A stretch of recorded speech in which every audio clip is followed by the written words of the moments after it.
Alrighty, next matchup up here, we're going Rams at the Bucks. And we just got to do, just quickly here, we just want to watch some incompletions by Matthew Stafford in the first half. The second half, nothing really kind of is going to interest us in the second half just because it was real wonky, the turnovers. Now, there's nothing to watch in the second half that it's going to concern us. What is going to concern us is that this Rams team not closing it out in the second half, not closing out the second half against the 49ers, week 18. Now they face the 49ers in same setting. They're at home, not finishing out the game here against the Bucks when you are dominating the entire game. You won the game from the first half, 20-3, going into halftime. Really kind of game over at that point. I think they went up 27-3 at one point. 27-3. So the game was over there, but we know all the turnovers, not by Matthew Stafford, all by the running backs and Cooper Kupp, unfortunately. But I just want to kind of focus on the first half here. Just see, I want to look at the incompletions and just see, did he make the right read? That's still kind of the only thing that we have to kind of look at for Matthew Stafford at this point, the incompletions. Once again, we've saw it a little bit in the early season. We haven't really seen it at all. I would honestly say we haven't seen it at all. Him missing active, wide open reads. We haven't really seen that by Matthew Stafford since maybe week 10, and that's kind of probably at the very, very latest that we've seen it. So he has cleaned it up, but we still have to kind of keep track of it because that's really the only knock that we have on Matthew Stafford, something that happened in the first couple of weeks on a new team. So it's not even that big, but we just have to make sure it's not creeping back up and not going to be a concern this week in a championship game. The more pressing issue is, can y'all close out a game? Can y'all not let a team come back and beat you? Okay, that's a little bit more on the defense and not turning over the ball, but that's not Matthew Stafford turning over the ball. So still really nothing to knock on Matthew Stafford. So let's just go through these incompletions in the first half. Once again, that's all I really care about here in the first half because that's when they were dominant. And if, in the second half, they were just all turnovers, not by Matthew Stafford. So incompletions by Matthew Stafford in the first half. Just missing anything? We've got the all 22 up here so we can see everybody. So here we go. And this is not good because now we get them in the red zone. So first incompletions are back-to-back incompletions where they're at the Bucks 8-yard line and they had to settle for a field goal. So here we go. Hopefully we don't see anything glaring, jarring by Matthew Stafford here, especially in the red zone. So here we go. Second and goal, empty backfield, really nothing open in the end zone, and this one almost went for a pick, threw it way late, way behind. Don't even know who he was trying to hit because if you're trying to hit this guy up top, which I think is Cooper Kupp, you threw it 5 yards behind him. So just really nothing open there. Took a real bad shot, took a real bad chance, and luckily got bailed out because the Bucs defender could not haul in the interception. All right, now we get third and goal from the 8-yard line. Just a quick one-on-one, and I love it, folks. I've got no problem. I'm always for. I would throw it if I'm first and 10. I'm throwing 4 straight one-on-one end zone fades and trusting my receiver. Matthew Stafford tried to do it here on third and goal. Looking to the right, that's not Cooper Kupp. Or OBJ. I want to say that's Von Jefferson trying to get it, but just couldn't really get enough of an angle on it. Not the best kind of one-on-one 50-50 ball throw. So Matthew Stafford, first time in the red zone in this game, really not good, a little alarming. Luckily, he scored some other touchdowns to try to, put us at ease a little bit. All right, here we go. Next drive, touchdown drive. We get one incomplete pass. And then we get a 7-yard pass for the touchdown. We'll watch that once again in the red zone. So, putting us at ease of what we just saw in the red zone because that wasn't the greatest. That's not going to win a Super Bowl if you keep replicating those two plays over and over again for the entire game in the red zone. All right, here we go. We get an incomplete pass here. Let's see. Play action. Oh, my God. The pressure got there immediately. So, yeah, I just had to throw this one away. That one is fine. Absolutely.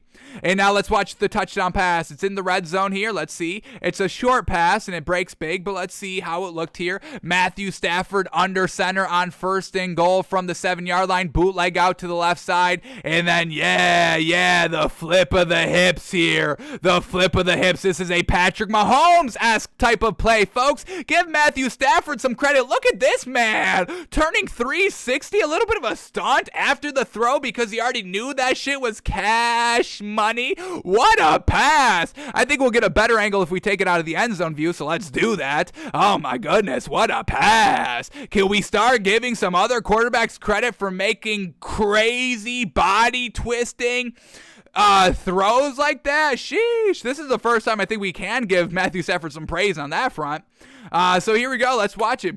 We'll get the perfect angle right here. Matthew Stafford bootleg.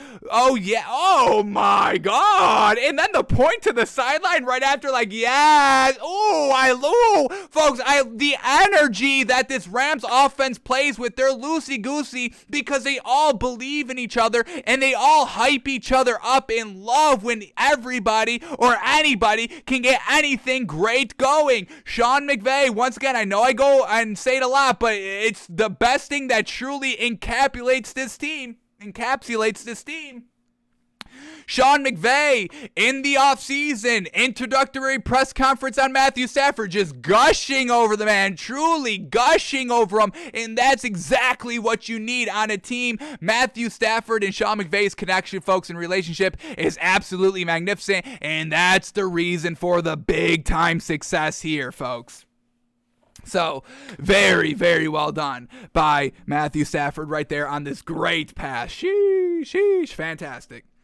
Alrighty, what do we got? We got any more? Incompletions here by Matthew Stafford in the first half? Let's quickly take a look. Let's get back to the sideline view, and then we can start hunting for maybe another play or two. Here we go.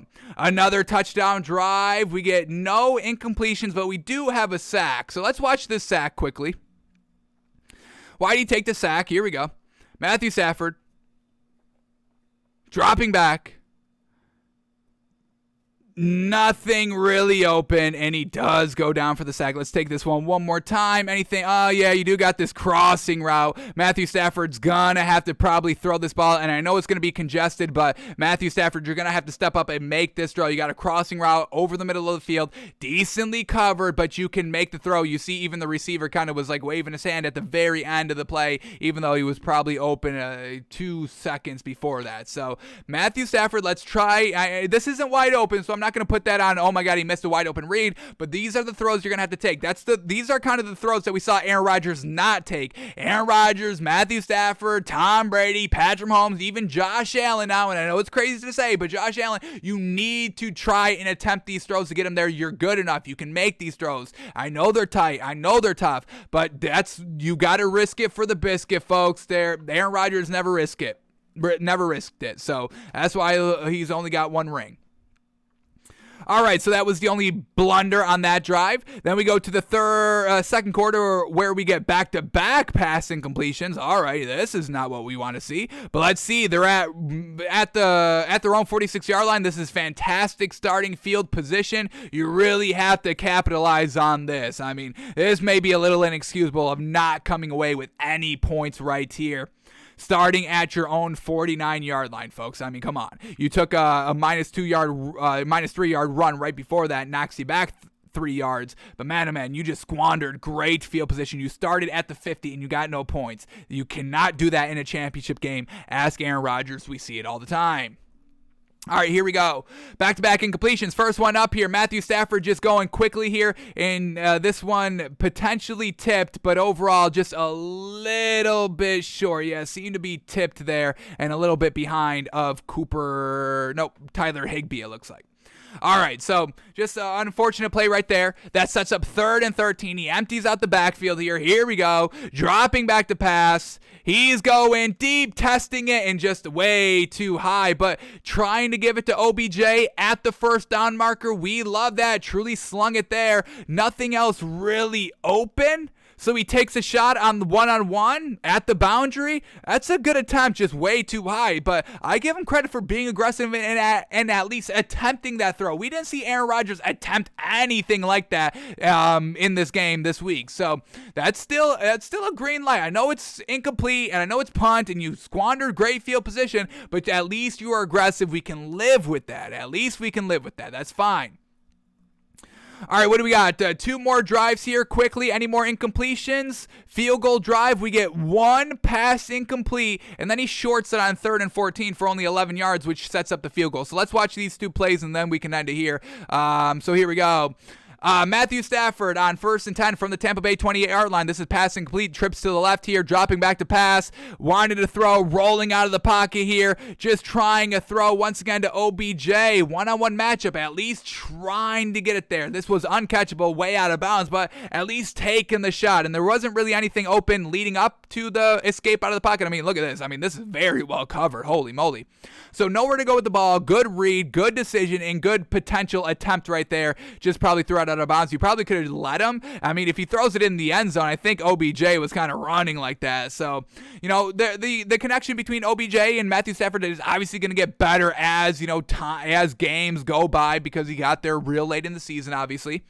So that you probably could have thrown that in the end zone and let OBJ run underneath it. But overall, the chemistry, the connection, just not quite there, and he just kind of throws it out of bounds, unfortunately.